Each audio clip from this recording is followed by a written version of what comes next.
First of all, we want to thank all of you for being here. We know that many of you worked your jobs this morning, had long days today, and we promise we're not going to keep you long tonight.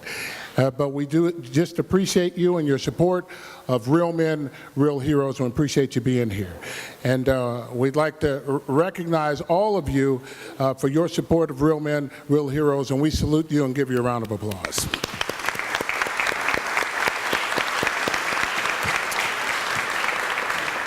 My name is Greg Williams. I'm the program director and morning show co-host on Power 93.9. A lot of people don't know my real name, so when I tell them I'm the hit man, they go, oh yeah, I know him. You know, I was thinking tonight as I was driving here to the event tonight, everybody, I hope, men and women in the room tonight, everybody remembers their first mentor. And that was the person who profoundly changed their life. And everybody remembers that moment, whether it was a big brother, a big sister, an aunt, an uncle, or maybe the guy down the street. And for me, my first mentor just happened to be a guy who played college basketball at Wichita State by the name of Bob Wilson. And Mike Kennedy and Debbie, you know my story very much because I think Mike seen me grow up from this high to being a man. But you always remember that first mentor. And so we gather here again tonight to celebrate Real Men, Real Heroes. And the name powerfully makes a statement. The meaning, dedication, and commitment starts, it's like the wave of a pebble in a pond. You know how you throw a pebble in a pond, the wave just goes? And it grows, and the wave gets bigger and wider as it stretches across the water. You know, according to the Merriam-Webster Dictionary, real is defined as actually existing or happening. That's pretty strong. Not imaginary, not fake, false, or artificial. Important and deserving to be regarded or treated in a serious way. And when you stop and think about it, that's the very first thing we say about who we are, real. And when you think about what that really means, that's powerful. Men, that's pretty easy, right? It means an adult male human being. Okay, yeah, we'll take that. A man or boy who shows qualities such as strength and courage that men are traditionally supposed to have. That may be debatable and arguable by some, but I'll leave that to the intellectuals. I'm going off the dictionary. Hero. A person who is admired for great or brave acts or fine qualities.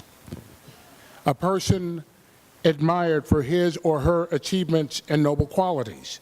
One who shows great courage.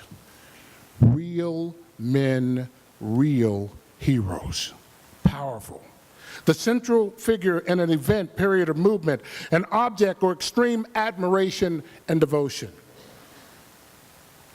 So again, a wave that echoes like one crescendo across our community. One dedicated to a principle, a mission of unselfish giving, mentoring, leading, committed to change that does not happen in a moment, but grows over a period of time, much like the wave in the water that gets bigger with the passage of time. We're so happy that you've made the time to be here tonight. For on this night, we proudly stand to tell the story that is Real Men, Real Heroes. And I'm honored to direct your attention to the screen monitors at this time. We have a video piece we'd like to share with you from LaVonta Williams. Good evening. I'm Councilmember LaVonta Williams. I am so honored to serve the City of Wichita, especially the constituents in District 1, home to the headquarters of the Real Men, Real Heroes. I couldn't be with you tonight because I'm conducting city business out of town, but I want to thank you for attending the Real Men, Real Heroes annual recognition event. I also want to thank you for your support of the youth who are served by Real Men, Real Heroes, which since 2007 has done meaningful work and impactful work with our area youth, especially boys who lack male role models. Finally, I would like to congratulate and thank our honorees tonight. Ted Ayers, Mark McCormick, and Fred Van Fleet. Your work in our community is what makes Wichita a better and special place. Now here's some information about how Real Men, Real Heroes serves you through these 3 core programs: Future Heroes, Teen Heroes, and Alpha Esquire. Have a great evening, and I hope to join you next year. At this point, I want to welcome to the podium a fellow hero. We know him affectionately as Brother B, Hero Shadell Berthet.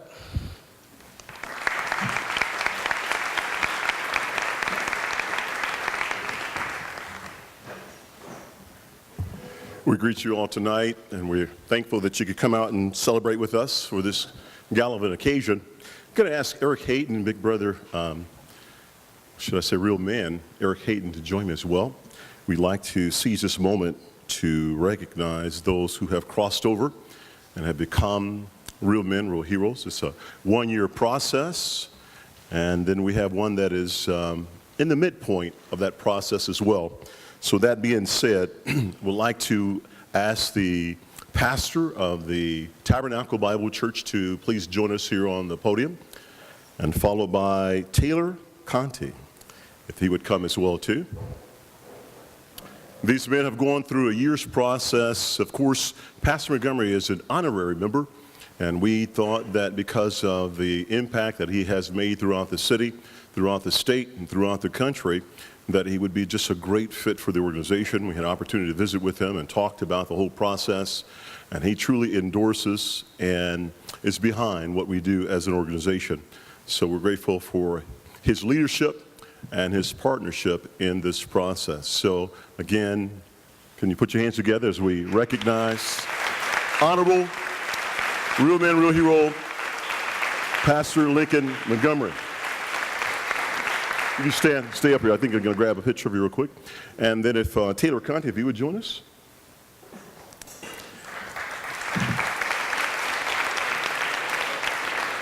Taylor's the real deal, and we're just glad to have, well, they're both the real deal, no doubt about it, but we're glad to have him a part of it as well, too. We have one other person that is in midterm of the process, and next year, this time, he will receive his pin as well, too. We're going to ask if he would stand. Roy Moy, if he would please do that. We can recognize Roy. Awesome. So maybe there are others that you may want to make us aware of that could be a part of this organization to help advance us to the next level. And we appreciate you again for being out here. Can we just join me once again for recognizing these honorable real men, real heroes?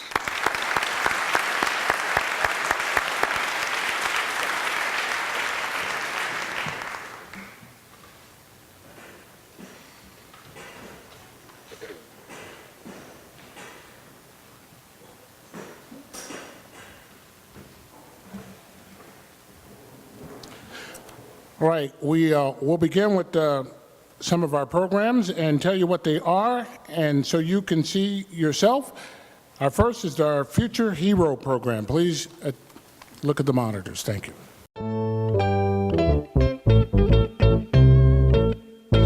The Real Men, Real Heroes Future Heroes program is designed to develop self-esteem, self-discipline, and self-initiative by providing a unique and safe place where boys can interact with committed, conscientious men who encourage them to be their best. Mentors help them to explore a promising future and to develop their individual strengths, talents, and gifts. The men of Real Men, Real Heroes encourage the boys to reach their full potential by working hard in school, making good decisions, and doing the right things. We want to instill in them a strong belief that their life has a purpose and they can help shape a better world for themselves, their friends and family, and their community. Your support helps Real Men, Real Heroes support these boys and their dreams. We aim to help them tap into their own talents. We promote their promise. We want to help them develop the vision, confidence, and work ethic to be what they can be. This commitment drives the Future Heroes program and the men of Real Men, Real Heroes. We understand that these future heroes will one day help shape and lead in their communities. My name is Jalen Rashad Hickles, and I'm in the Future Heroes program. Hi, my name is Kobe Cheney, and I'm in the Future Heroes program. Hi, my name is Kiosha Brister, and I have two sons, a 6th and 7th grader, in the Future Heroes program. The Future Heroes program helps us with a lot of schoolwork because if we don't get our schoolwork done, we don't get prizes at the end and stuff. So like we have goals.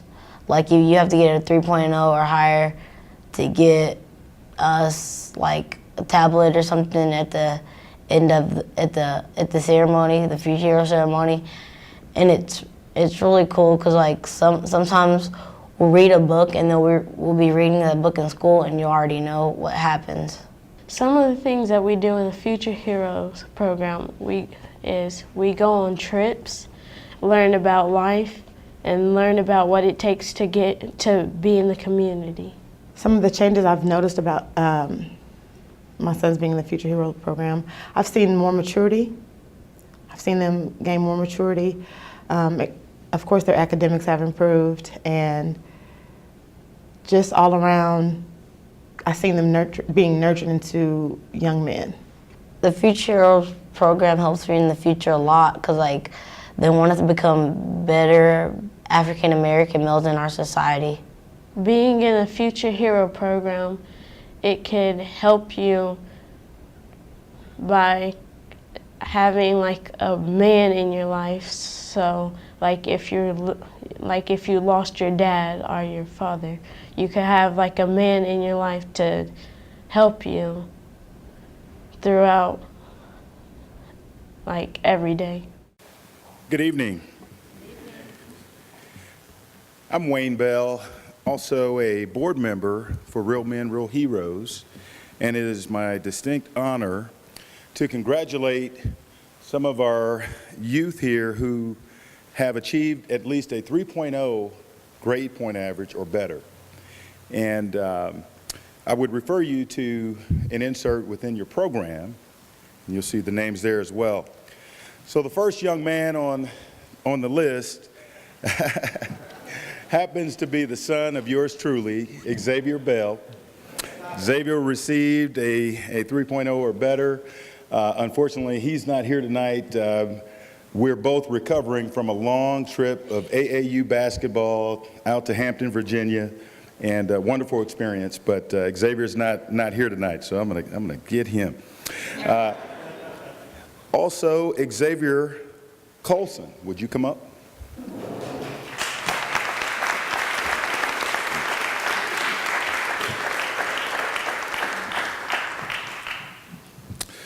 Kobe Cheney. Kobe.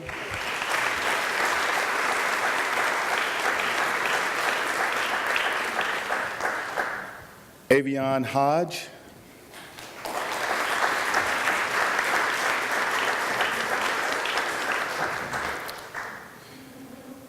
Samuel Kajuru.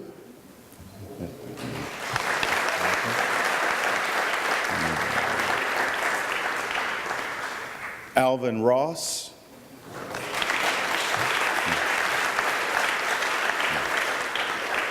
And Jeremiah Vernon.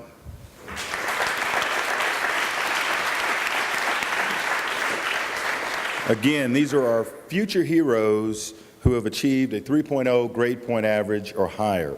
Let's give them a hand.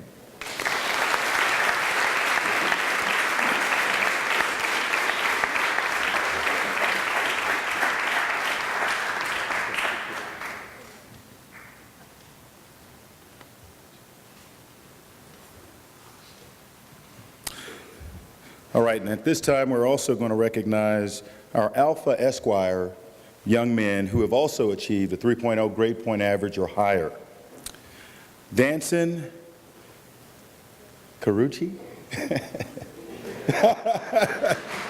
Danson, you'll have to help me out.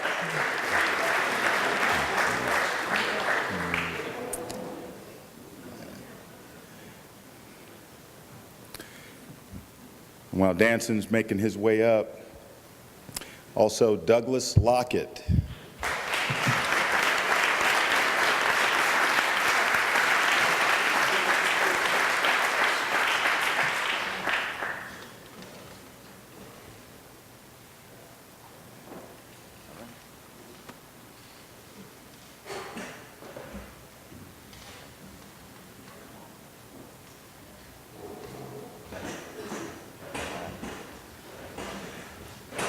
So it is dancing karaoke.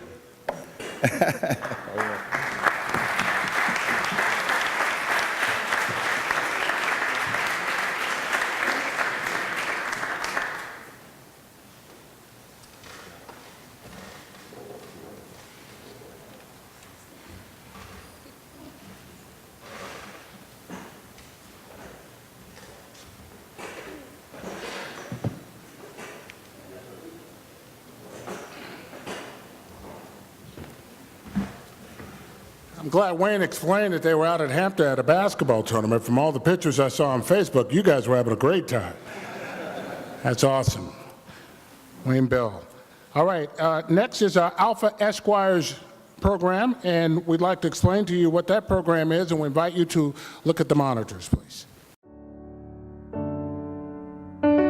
The Real Men, Real Heroes Alpha Esquire program is a partnership between Real Men, Real Heroes and the Alpha Phi Alpha fraternity. It is a rites of passage program that takes boys who have grown through our Future Heroes program and helps to guide these young men through their formative and impressionable high school years. The program focuses on preparing them for college and other post-secondary school success. This is done by bi-weekly meeting with boys drawn from the Wichita Public Schools. Mentoring takes time, so mentors provide academic tutoring, grooming advice, lessons on etiquette, and life skills coaching on resume writing, interview skills, dining etiquette, public speaking, civic responsibility, interpersonal skills, healthy relationships, and financial literacy. We are developing students, leaders, and young men who someday soon may be college graduates, professionals, and parents themselves. We want them to be productive and healthy so one day they too can give something back to their communities. We want them to embody the commitment to community, the dedication to self-improvement, and the spirit of giving that drives Real Men, Real Heroes. Life is a journey. Success takes time, but Alpha Esquire young men understand they can start giving back now. My name is Andrew Verge, and the program that I am in is Alpha Esquires. Some of the things that we do in Alpha Esquires, we come together twice a month, and we talk about some of the things, academic things, goals we could accomplish, and some of the community service projects we could do. And then we also learn things like how to tie a tie, how to tie a bow tie, and proper etiquette, and things that we will use in life. We went to the Miss Black and Gold pageant at K-State, where the alphas at K-State put together. We got to see that. We got to go to Alpha Probate at WSU. We get immersed in college life, so we've been to various colleges and had college visits, and we're planning another trip to Kansas City to go to the Jackie Robinson Museum and to go to Worlds of Fun and hang out with some of the seniors who are leaving our program. The importance the Alpha Esquire program places on education is very crucial.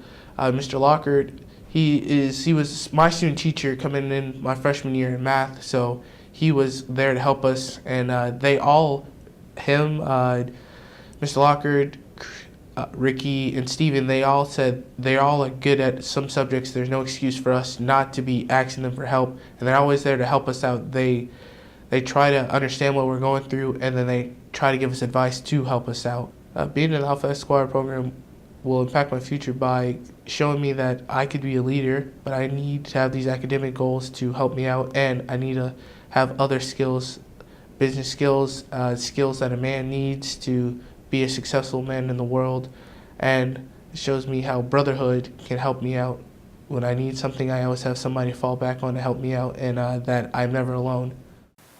Next is our Teen Hero program, and then after that we will have a testimonial from one of our actual Teen Hero participants. Since 2009, the Real Men, Real Heroes Teen Heroes program has responded to a need in our community. These teen heroes serve as young role models, leaders who excel in academics and community service. Real Men, Real Heroes created the Teen Heroes program to promote the best and brightest students who are interested in sharing what habits make them successful academically and in other areas. Serving as a teen hero is an honor because it gives exceptional young people a chance to give back to their community at an early age. Honorees are selected in the spring of their junior year of high school for many achievements in the classroom, in athletics, and in other endeavors. Their achievements are important, but it is their generosity, their inspiration, and their message of hope shared with their peers and younger youth that make them teen heroes. Hi, my name is Tomas Lopez and I'm in the Teen Heroes program. Well, hi, my name is Amy Vong and I am a 2013-2014 Real Teen Real Hero. Some of the things that I do in the Teen Heroes program is visit elementary schools and middle schools and talk to the children there about bullying and drug abuse and being the best that they can possibly be as a student. I would say our main responsibility as Teen Heroes is to fill in the role as mentors for young students. So in doing so, it's a group of teens and we obviously have different interests, different activities we're involved in, yet we have one thing in common, and that's the fact that we've figured out how to be successful high school students.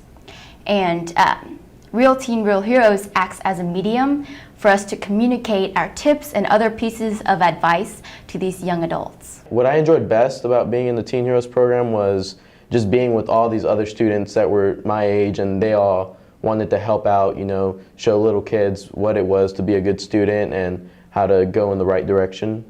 I enjoyed the feeling of knowing that I was impacting others' lives. You know, there's a difference between believing that you are making a difference and knowing that you are. Real Teen Real Heroes ensured that I was up there in front of the kids, talking to them, asking them questions, and creating genuine relationships. Good evening, everyone. My name is Derek Morgan, Board Secretary for Real Men, Real Heroes and Heroes. And it is my honor to be able to present to you tonight our teen heroes, both outgoing and incoming. Before we do that, we have a hero who'd like to come and say a few words to you. And before he comes on stage, let me just give him a proper introduction. So, if you didn't already know, at Real Men, Real Heroes, we take our mission quite seriously. And in so doing, as we strategize on how to make the biggest impact that we could to the community and kids we serve, we were very strategic in developing the Teen Heroes program. So, taking it so seriously, when we decided to entrust a bunch of teenagers with the same mission, we had to be very careful about whom we would bestow this responsibility. So we don't take this lightly, and the folks that you're going to meet should be recognized for the value that they add. So let me introduce you to one who was found to be worthy. I came to know Derek when I awarded him for 2 consecutive years the top popcorn sales earner as a Cub Scout. And Derek, I think your record still stands to this day for Pack 506. Just a few years later, I found myself vetting Derek for his first Eagle Palm.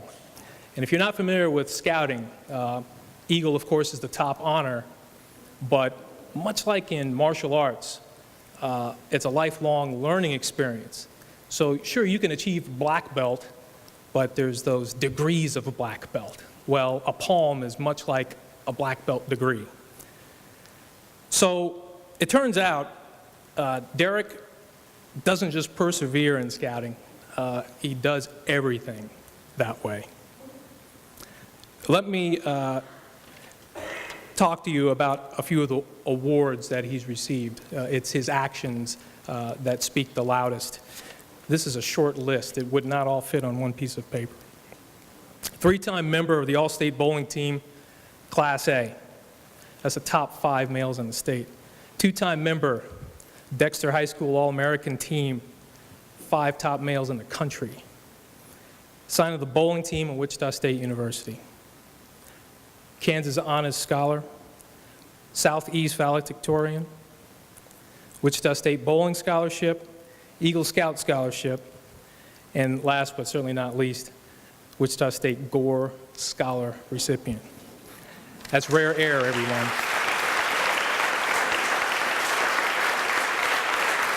Everyone, 2013-2014 cohort teen hero, Derek Holmes.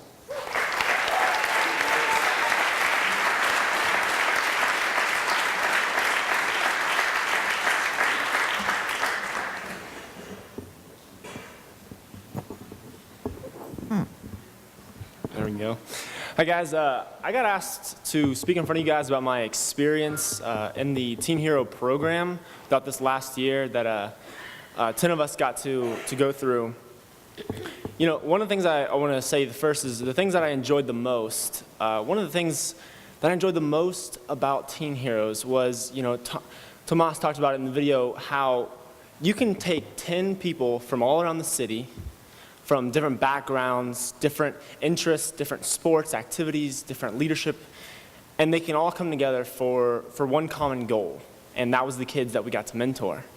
So that was one of the coolest things for me, because I love the fact that you can bring people together, and they might be the best of whatever they're doing, and they have strengths, and they all bring something to the table. So I really like that. You connect with the kids a lot, and you know, maybe the first time or the second time you go and talk to these elementary school kids, you might seem a little nervous, you might not know what to talk about, but throughout the year, we all got very comfortable up there. And the easiest thing to do, and the most fun thing to do, is obviously talk about yourself, right? That's what we got to do. We got to talk about ourselves, we got to talk about our experiences throughout high school, throughout middle school, and we got to share them with these young kids that are looking up to us, that maybe want to be like us someday. So it was a really awesome feeling, you know, throughout the year. It's tough to put into words about the feelings that you get up there. You know, you start to talk about yourself and you get on a roll and you start to talk about, well, I did these sports and this sports, and those kids are raising their hand, yeah, I did that, I do that right now. And you can see in them something great, and you can see them being just like you. And it's inspiring, because these kids could be the next president, they could be the next mayor, an astronaut, engineer, and maybe they're not on the right track. Maybe they're just a little bit off, or they need that extra little push. But us being up there, that gives them that little extra push. They think, wow, I want to be like them. I want to be a valedictorian. I want to be in the AVID program, or a bowler, a baseball, basketball player. We give them that little extra push, which I really like. They told us coming into this that your job is not to inspire everybody or have an impact on everybody in the room, but if you can have an impact on one of those kids, then you did your job. And we got the opportunity, a couple of us went to a school, and they sent us letters back that they drew, and they put on the front cover, "You are my hero, you inspire me." And you know, I think that's probably the thing that we take away, us Teen Heroes take away the most from this program. We're in charge of inspiring these kids, but in turn, they're actually inspiring us. I have this letter on my bulletin board out inside my room, and I see it every day, and it says, "You are my hero," because that inspires me every day to continue what I'm doing. And it's telling me that what I did is right, and what I'm doing is right, and I'm heading down the right road. And I think it's so awesome, and it keeps me going. It keeps me doing what I need to do. So I want to thank you guys for letting me talk about my experience.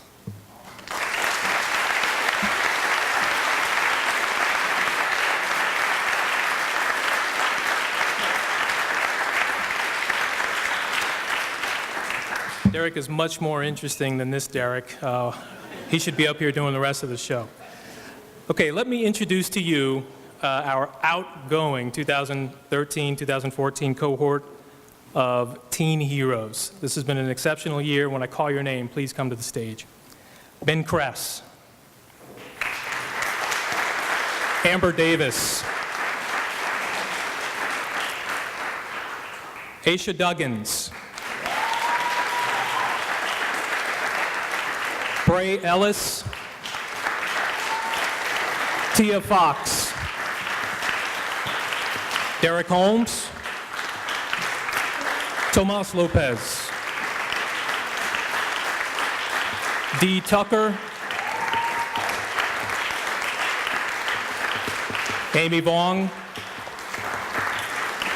Tarius Williams.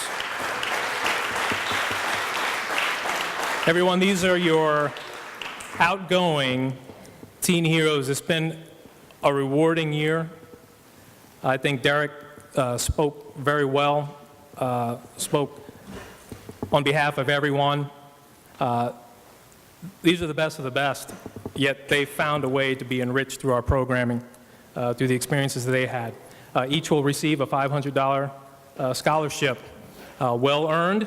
Maybe not as much as some of the other scholarships that are on this back row, but a unique one that earned nonetheless.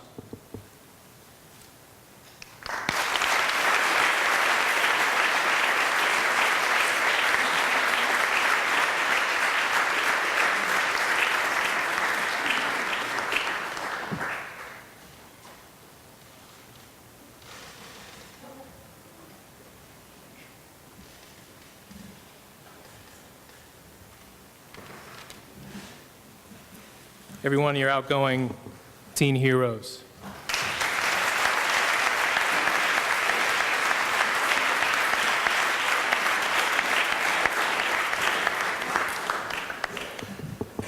So, as I mentioned before, we don't take their role lightly.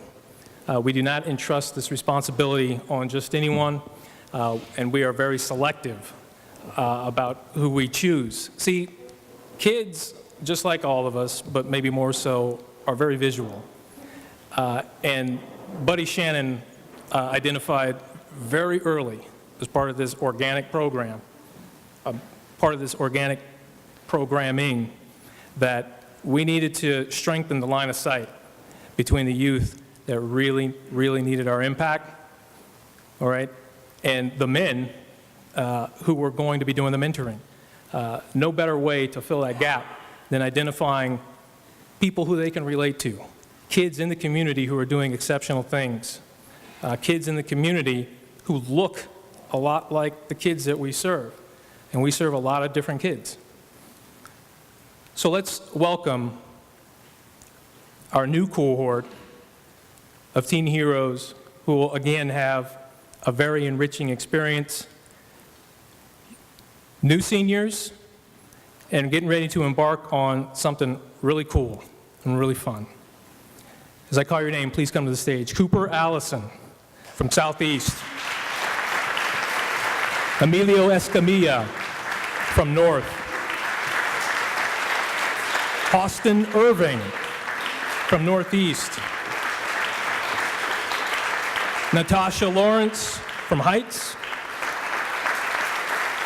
Jontavia Moore from Heights. Thomas Schmidt from Northwest. Shelby Smith from Heights.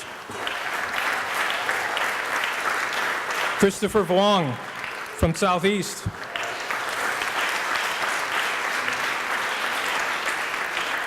Alyssa Ward, Southeast. Timothy Vogel from Heights.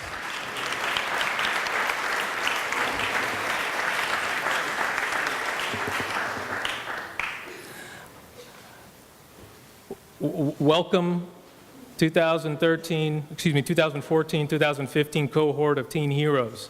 I hope you get an opportunity tonight to talk to the outgoing Teen Heroes, to get an idea from their perspective of what you're in for. I don't want to make it sound too challenging, but you got some pretty big shoes to fill, and you got a lot of eager kids who are interested to hear what you have to say. And we're all very much interested to see what you all are capable of accomplishing. Everyone, please, let's recognize the incoming cohort, Teen Heroes.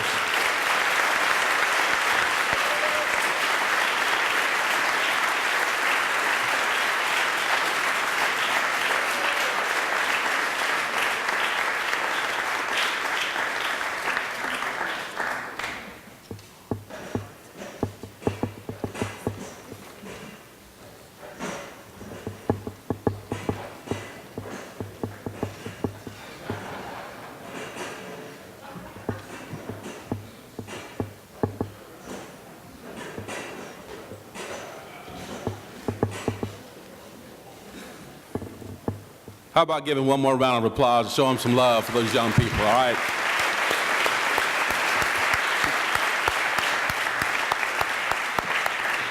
Now, some of you might have been real observant that I went this way, not to go that way as they were coming off. I don't think that would have fit very well. I'm here to recognize two special people in our community. Not that everyone in this room isn't very special. Again, we see supporters and friends from a long time that have been very supportive of this program since its inception. Now, this evening, we have two very special people to recognize. One you may know by watching the television, the other you may know by visiting a certain section of town and gathering some African American history, among other things. The first person we would like to pay a special recognition, there's a person in the audience that could probably quote Bible verse about this person. Me and the rest of the city just watched in amazement as Fred Van Vliet, you notice I didn't say Fleet, Vliet, was on the floor leading our Wichita State Shockers since he arrived on campus. His bio is in the program. I don't want to bore you with that, but just let me say on the other side of the ball game, there is another area where Fred excelled at a young age and propelled by his family, and then Wichita became his family.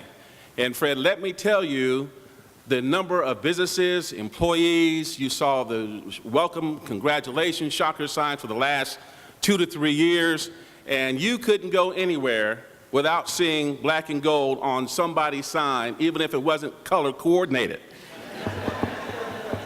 So enough of me. We have a video to show you about Fred and the Shockers and the fantastic ride these young men and the coaching staff took the city on. Van Vliet, a freshman, long three, and he buries it! Before Fred Van Vliet went to the NCAA Final Four, he went to the IHSAs. Just 2 years ago, Van Vliet led Auburn to a third-place finish at state. Last week, he met up with the team after his game at Loyola, hoping to inspire a return trip. I mean, anybody can do this, man, you know.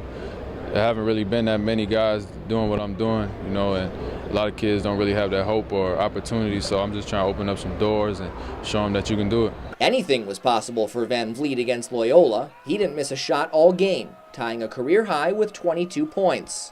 But Van Vliet's prowess on the court is only half the story. Coach Ott hopes that his Knights will take more valuable lessons off the court. He sets a great example both ways of how you're supposed to play the game, the toughness and the intensity, but also how you're supposed to act off the court, to be a person of high moral character, somebody who's a genuinely good person who people like and want to be around. Oh, he's like an entertainer, you know. At times he can be very serious, at times he can be really funny, you know. He's just a character, but he's the type of guy that you just love to play with because he's competitive and he just makes people around him so much better. It means the world, you know, and good performance or not, it don't really matter. Just for me to come back and even be able to see them and talk to them, you know, I love all those guys like little brothers. Now, if you didn't get to check out the highlights, you know, some of you maybe have it on DVR or the download or, I don't know, bootleg. Oh, did I say that? Let me read what's on the award. Real Men, Real Heroes, special recognition. This award recognizes the dedicated and exceptional work of Fred Van Vliet, whose service has made a real difference in our community. Without any further ado, let me introduce Fred Van Vliet. Fred.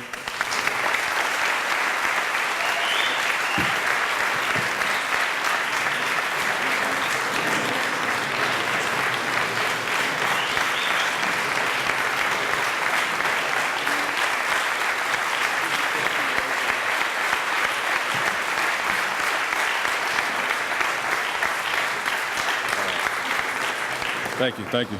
You guys can sit down.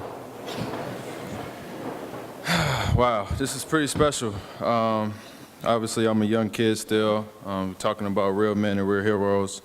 I'm still on my way. Still got a very long way to go. I'm in the process of doing some things that I'm proud of outside of basketball. And with this type of support, it makes it a lot easier. I was asked to speak about some of the positive influences in my life. Some of you may know my story. If not, I lost my father to a murder when I was 5. It was me and my mom and my brother for a while. And my stepfather stepped in later on in life, and he was a big influence for me. Took care of me, put me in a position to where I didn't have to worry about much. And it didn't take much. My family's still a working family. They're not rich by any means, but just to let a kid be a kid and not have to worry about some of the things, not have to grow up too fast, it can change the way their life is going to end. So everybody in this room has an opportunity to help someone. I'm just challenge you to keep doing that. Whoever's funding this great program here, keep funding it. Whoever's running it, keep running it. And you guys are doing amazing things here. Hopefully I can be a part of it too.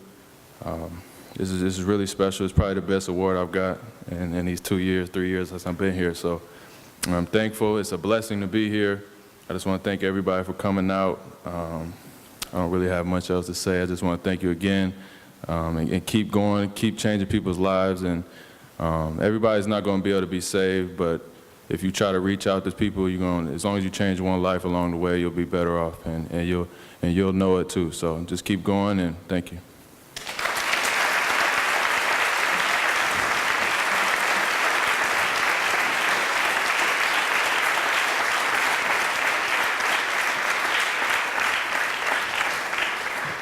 Our next very special recognition involves Mr. Mark McCormick. His bio is also in today's program.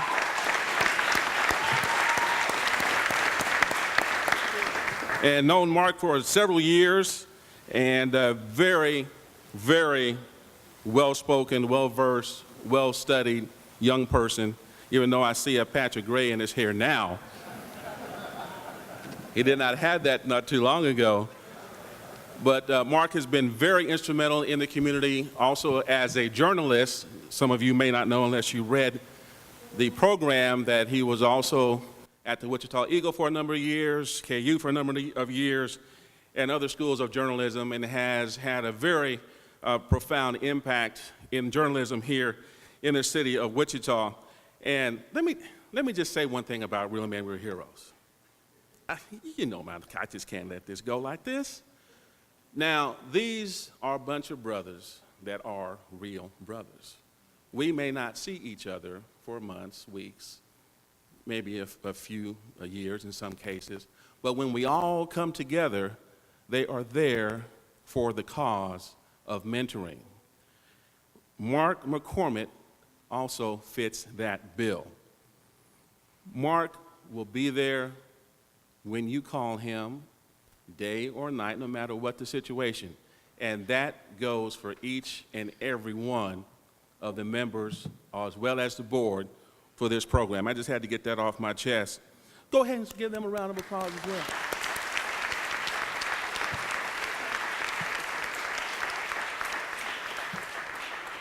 So after we present this award for special recognition, Mark will come up and he will be our guest speaker and will have a few words for us. Ladies and gentlemen, Mark McCormick, the current executive director of the Kansas African American Museum.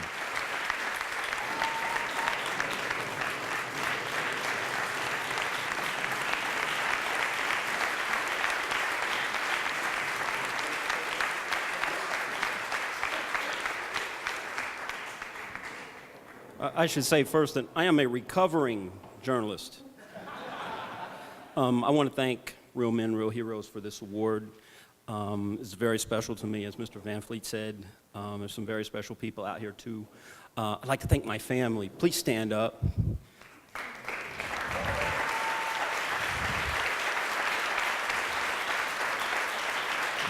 Nothing without my family. I'd like to thank Pastor Dotson for being here, Pastor Montgomery, my TCAM family that you heard before. And I'd like to say a special word about Van Williams, my big brother. This was somebody that really changed my life. Before I met Van, I was happy. I was happy to just kind of cruise along, but he inspired me to do better work as a journalist. He inspired me as a dad. He's best dad I know, and he's a real inspiration to me. He doesn't get the credit that he really deserves for all the work he does in the community, so there you go. I get to embarrass you. Thank you, Van.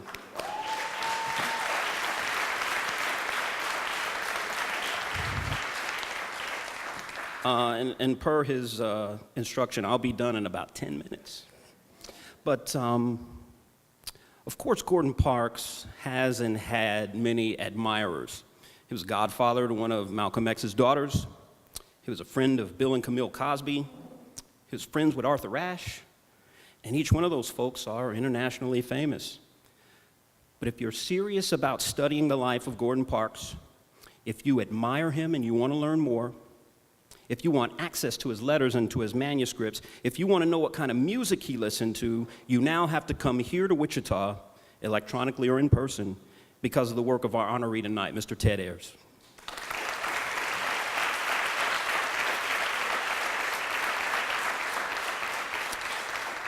And if you've ever sat through a ceremony struggling to reconcile the story being told about the award recipient and the person that you know, this won't be one of those experiences. Ted is one of the good guys, and he really deserves this award.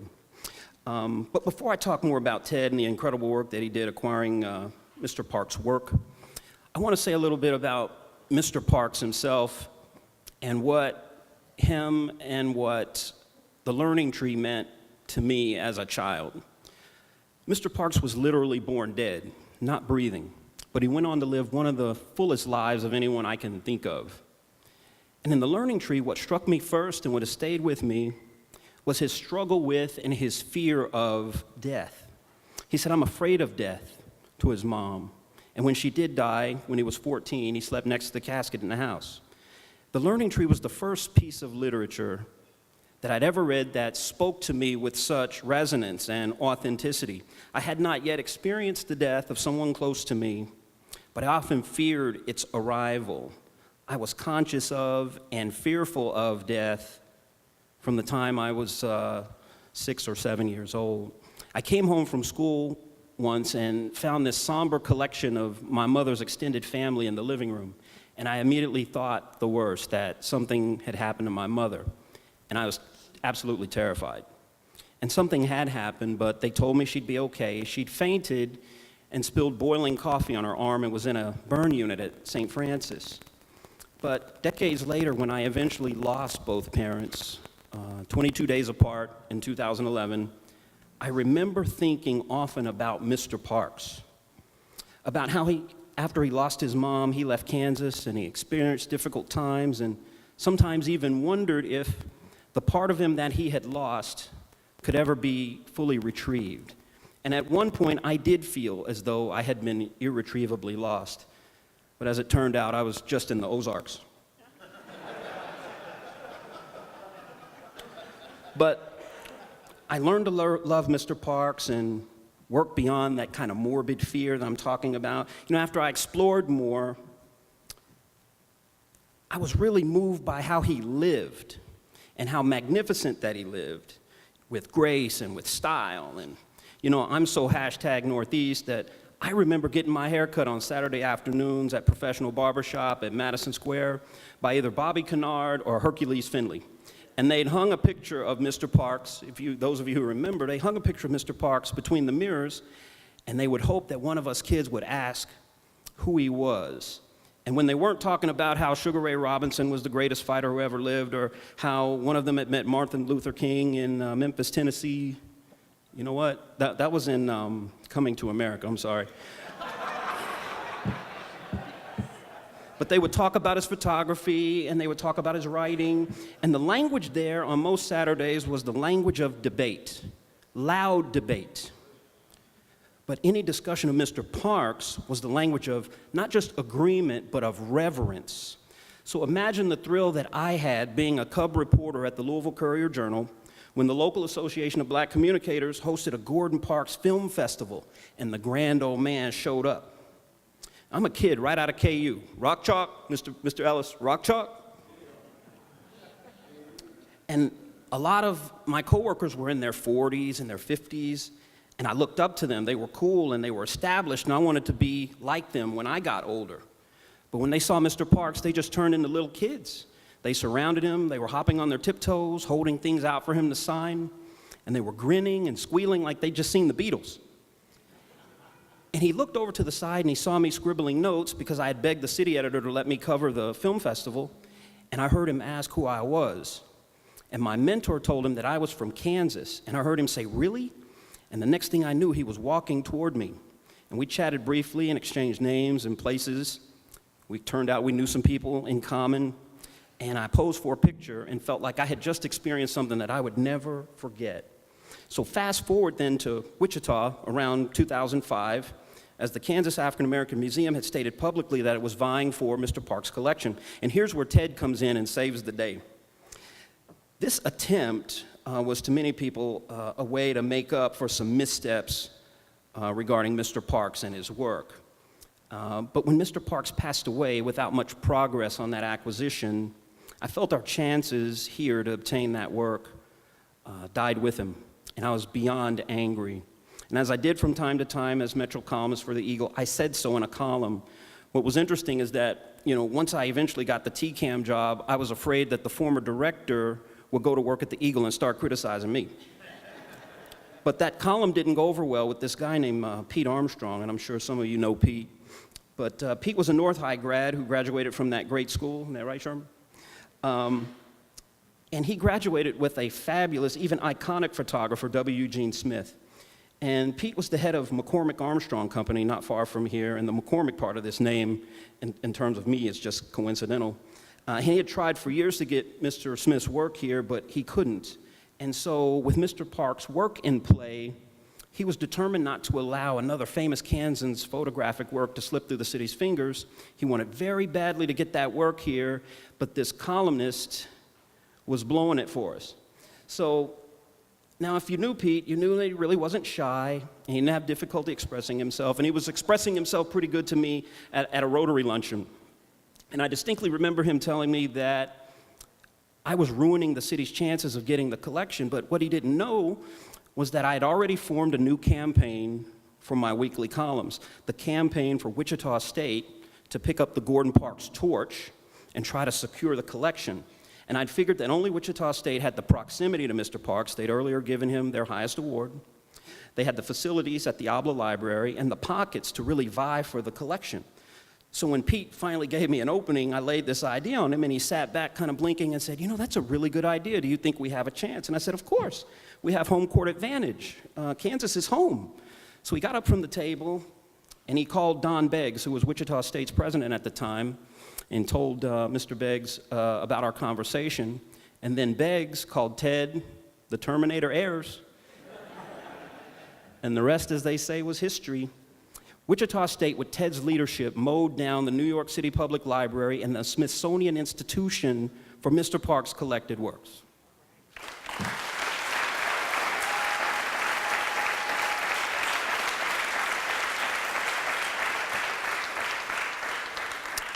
And he did it with an amazing combination of grit and grace. When he saw what he was up against, he didn't step back and shoot a fadeaway. He took it strong to the hoop and flushed it like Perry Ellis or Takel Cotton, right? He argued, and rightfully so, that Mr. Parks' work belonged here in Kansas, and it belonged in a place where it could form the centerpiece of a collection rather than being relegated to crates in the storage room of a large metropolitan museum. Mr. Parks' work needed to be accessible to everyone to bolster the chances that it might inspire some kid. Ted knew when to punch the gas, but he also knew when to pump the brakes. He won the family and the foundation over with his sincere affection for Mr. Parks' lifetime of writing and photography and filmmaking and humanitarian concerns. Ted constantly deflected the credit and the claim to those of us around him. And what you immediately notice about Ted is his graciousness and his gracefulness, a polished but wholly authentic sense of courtesy and intellect. Ted and Mark Twain are two of the three greatest things ever to come out of Missouri to me. The other's Interstate 70. I'm sorry, Ted. You know I love you, right? But Ted really saved the day. And because of Ted, Gordon Parks, a man who was born dead, will live on here in Wichita in the hearts and minds of anyone with the notion to go to Obla Library, or to view the genius of his work online. Well played, Ted. Well played.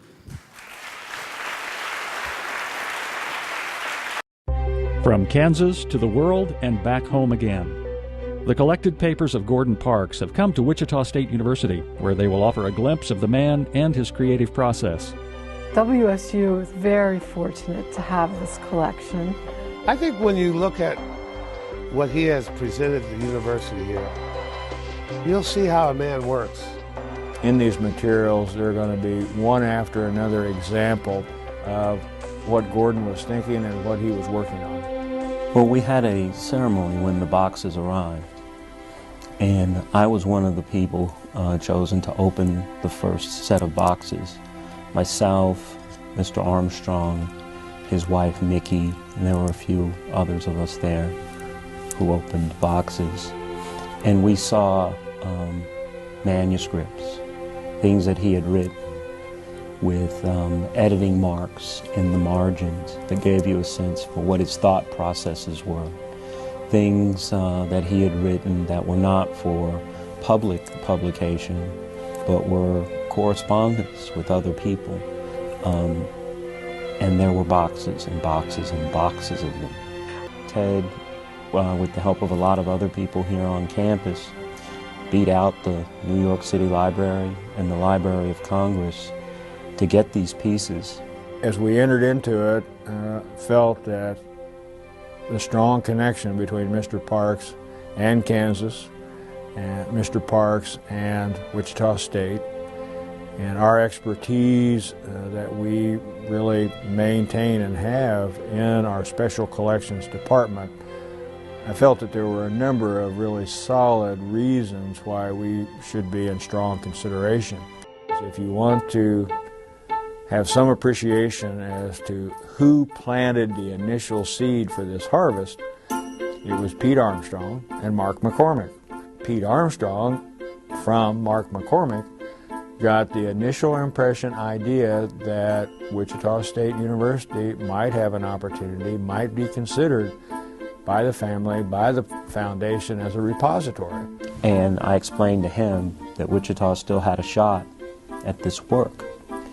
And he said, wow, we really better get to work on that. Pete called me and told me of his desire to try to attract some of the holdings of Gordon Parks here, and that if something were to take place, he wanted to be a part of it.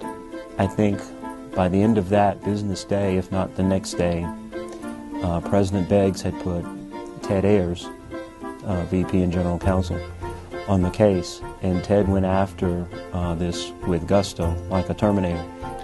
And now that, as you say, the initial part has occurred and we actually have the boxes of material on campus in the library, ready to be opened and explored, it's a feeling that's really beyond comprehension.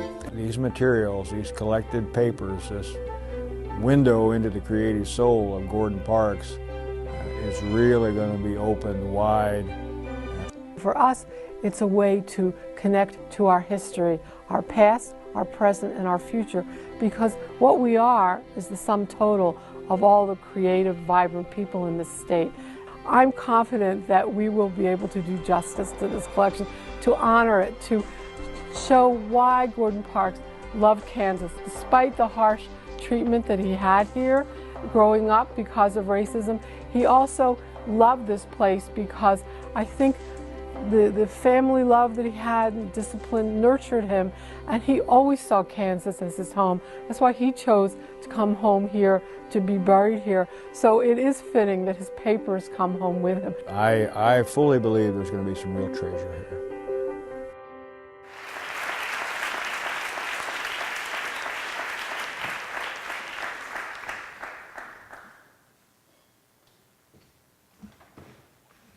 And now to present Real Men, Real Heroes Pride Award. This will be presented to Ted Ayers for outstanding community service and for inspiring today's youth and future generations. Mr. Ted Ayers.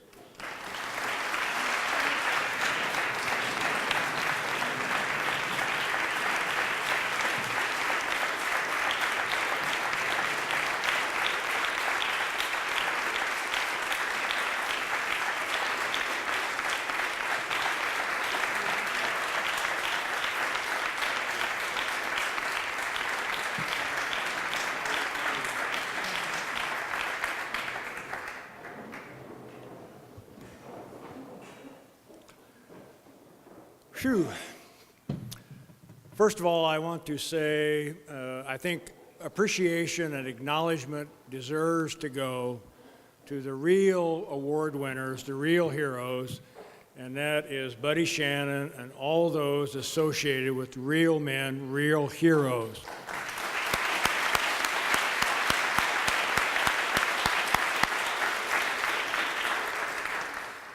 The significance and magnificence of this program in our community cannot be underestimated or unappreciated.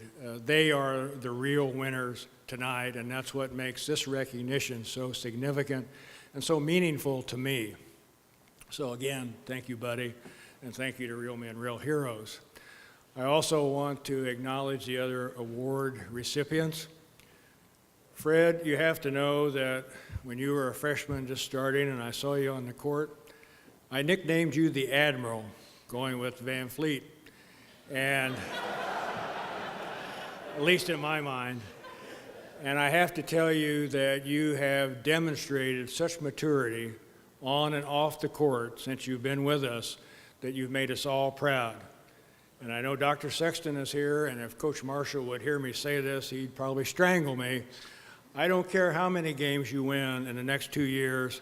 I'm just glad that you're a Shocker, that you're with us, and you're a part of our community.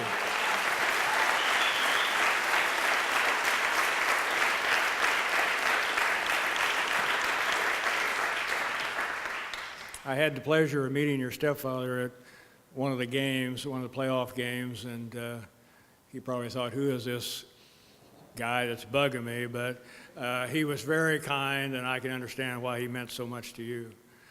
Mark McCormick, congratulations, Mark, to you and your lovely family. I told Mark when we were embracing that he did KU proud tonight. Your remarks were wonderful. And Mark is a true friend, compadre, buddy, brother, and I hope he knows how much he means to me. And relative to Mr. Parks and this award, I told my friend Dave Dahl that it's amazing that you can be recognized for doing your job and doing something you believe in and something so important to the university and the community. I mean, I was just a vehicle, and I had the opportunity to do something that meant a great deal to me. So again, the recognition means so much, and I'm humbled, and I really do not feel I'm deserving. But Mark, and I also noticed I had the same damn tie on in the clip.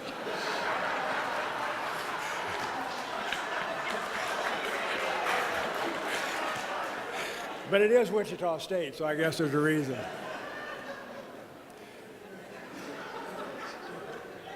And to follow up with the comments I made in the video, Mark McCormick really did plant the seeds to this wonderful event for Wichita and Wichita State.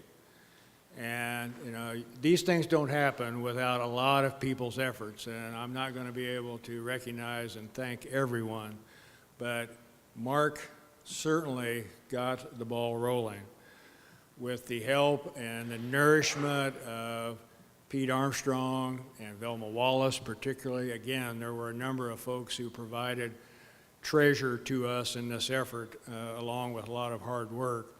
But certainly Pete and Velma deserve a special pat on the back.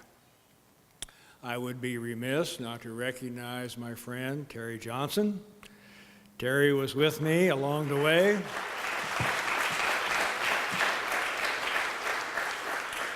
Giving me support and assistance as we knocked on doors and asked for money, which is what he does so well and what he does all the time.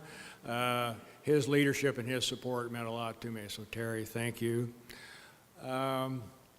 I'd be remiss not to thank President Beggs. I want to also give a shout out to Charlie McAfee, who was a real supporter and a real friend to me in this effort. And as we move along later after we were successful, and as Wichita State has continued to work to recognize and promote the legacy of Gordon Parks, I want to recognize Patricia McDonald, who at the Ulrich did so much in planning programming.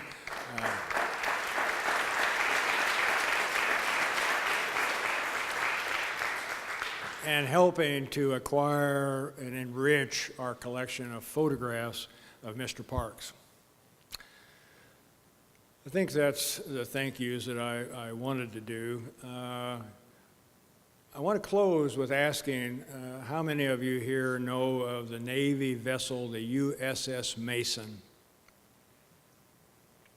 Well, I'm going to share some information with you that I hope you'll take away. The USS Mason was a destroyer escort in World War II, and what makes it significant is that it was the first Navy ship made up primarily of African American sailors. It was the first vehicle that the Navy entrusted to these men who wanted to serve their country in spite of everything else that they had experienced. They wanted to serve, they wanted to help their country, and they were the first Navy vehicle peopled with African American sailors that engaged in combat in World War II. One of those sailors was a man by the name of Lorenzo Lafau. And I know this information because of a book I recently read called Proudly We Served. And it tells the story of these men really in a first voice opportunity. You hear the voices of these men telling their experiences. And Lorenzo talked about, and for those of you who get emails from me, you'll see this is my current signature quote. Lorenzo said that I was always taught to love and respect others. First, you love and respect yourself. Then you respect others. It's so simple. It would solve a lot of problems. I would suggest to you that that's the philosophy of Gordon Parks. And that's what we should learn, that's what we should use Mr. Parks for, to learn his way of living a life and accomplishing so much. And I think it's important to the real men, real heroes to use these examples, these experiences in your own life. Lorenzo Lafau, a black man who was on a ship where nobody else, a large number of people didn't want him, but nevertheless, he served, he did his duty. This ship escorted a number of convoys back and forth across the Atlantic very successfully. Treat others with respect. It's so simple. It would solve a lot of problems. Thank you, real men, real heroes.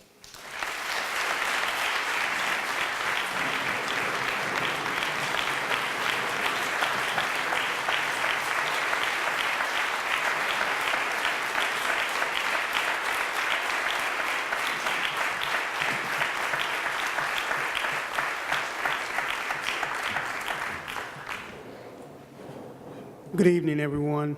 At this time, we're at the end of our evening, and I'm going to ask all of the members of Real Men, Real Heroes to come to the stage, please. We're going to hurry and end this, but I don't want to stand alone because without these men, we wouldn't be here tonight. Let's give them a hand as they come up. I won't call all of their names.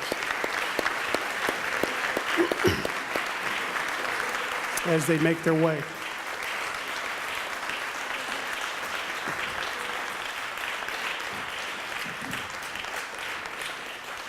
There's some men that couldn't make it tonight, but I just don't feel right ending this and addressing you as we close without these men standing beside me or behind me.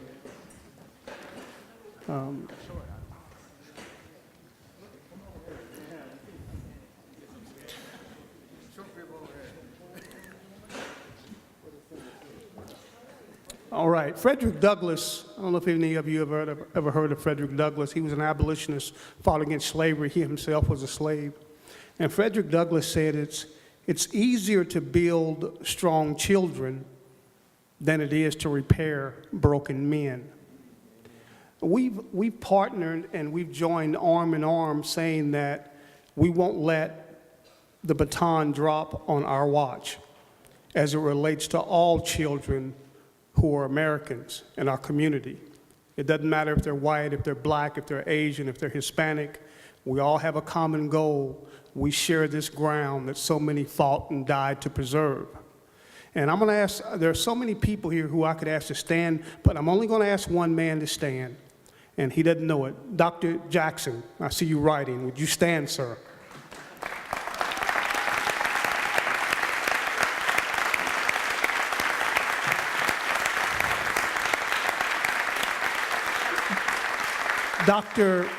Dr. Jackson is from an elite group of men known as the Tuskegee Airmen, the Red Tails. And because of his generation, we are standing here as we are. We have accepted the baton that his generation passed to us. He symbolizes, and he is everything that we feel like we need to be to the next generation.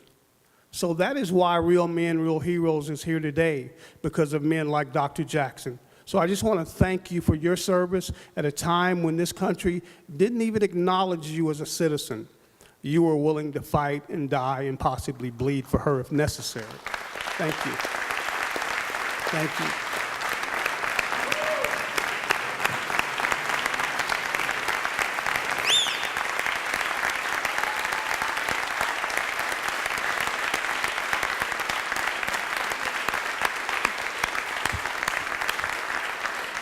Thank you.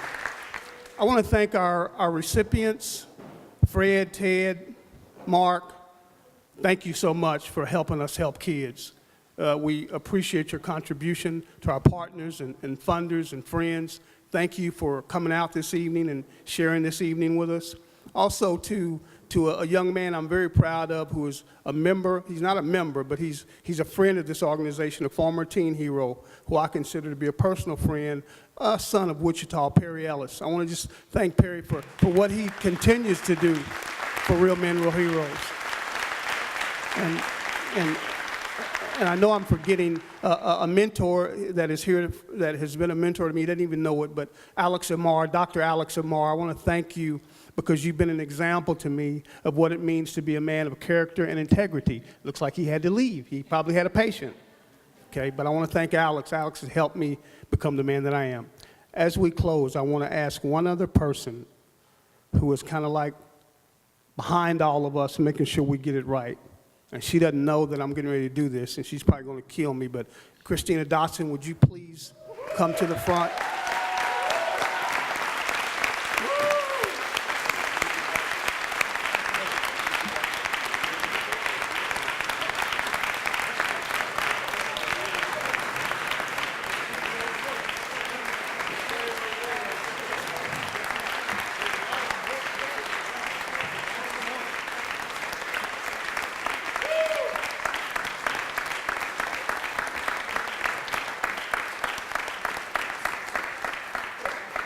Christina made all of this happen. And Christina's our project coordinator. And Christina keeps all of us guys in line and makes sure we get where we need to be when we're supposed to be there. So, Christina, thank you for all you do for helping us help kids. Everyone, thank you very much and have a good evening.